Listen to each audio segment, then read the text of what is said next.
இந்த batting unit set ஆயிடுச்சு. இன்னும் ஒரு அனதர் ஒரு 3-4 இயர்ஸுக்கு இந்தியாவுக்கு பேட்டிங்கை பற்றி கவலைப்படுறதுக்கு ஒன்றுமே இல்லை. இன்னும் பியூட்டிஃபுல்லாக செட் ஆகிருக்கு. ஓப்பனர்ஸ் பர்ஃபெக்டாக செட் ஆகிருக்காங்க ரெண்டு பேரும். ஒரு அக்ரஸிவான ஒரு சைடு ஒருத்தரும், கொஞ்சம் வழி நடத்திட்டு போகக்கூடிய ஒரு பேட்டிங் ஆடக்கூடிய ஒருத்தரும், அந்த ரெண்டு பேரும் அந்த மாதிரி அமைஞ்சிருக்கு. பியூட்டிஃபுல்லாக இருக்குது. அதுக்கப்புறம் 1 டவுனில் தான் கொஞ்சம் இப்படி அப்படின்னு இருக்குது. பட் நோ ப்ராப்ளம், அது ஒன்றும் பெரிய இஷ்யூ கிடையாது. எப்போ வேணால் சார்ட் அவுட் பண்ணிக்கூடிய இஷ்யூ தான். 2 டவுனில் கில் வந்து பர்ஃபெக்டாக செட் ஆகிட்டார், எந்த பேச்சும் கிடையாது. ரிஷப் பந்தோட அவைலபிலிட்டி, அவரோட இன்ஜுரிஸு அதெல்லாம் தூக்கி அந்த பக்கம் வச்சிட்டிங்கன்னா அவர் ஒரு மேட்ச் வின்னர். அதனால் அந்த ஸ்லாட்டில் பியூட்டிஃபுல்லாக அவர் செட் ஆகிறாரு.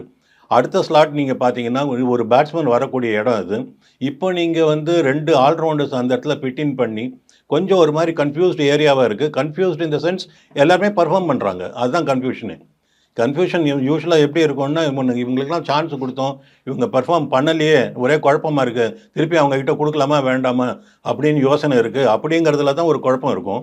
பட் இப்போ வந்து எல்லாருமே நல்லா ஆடுறாங்களே அந்த ஸ்லாட்டில். ஐ மீன் எல்லாருன்னா இந்த 2 ஆல்ரவுண்டர்ஸும், ஜடேஜா அண்ட் வாஷிங்டன் 2 பேருமே நல்லா ஆடுறாங்களே, அவங்கள எப்படி நம்ம ட்ராப் பண்ணுறது அப்படிங்கிற குழப்பத்தை தான் வந்திருக்காங்களே தவிர, நல்லா இருக்குங்கிறது தான் குழப்பமே தவிர நல்லா இல்லைங்கிற குழப்பம் இல்லை. பேட்டிங்கை பொறுத்த வரைக்கும் very very happy about it.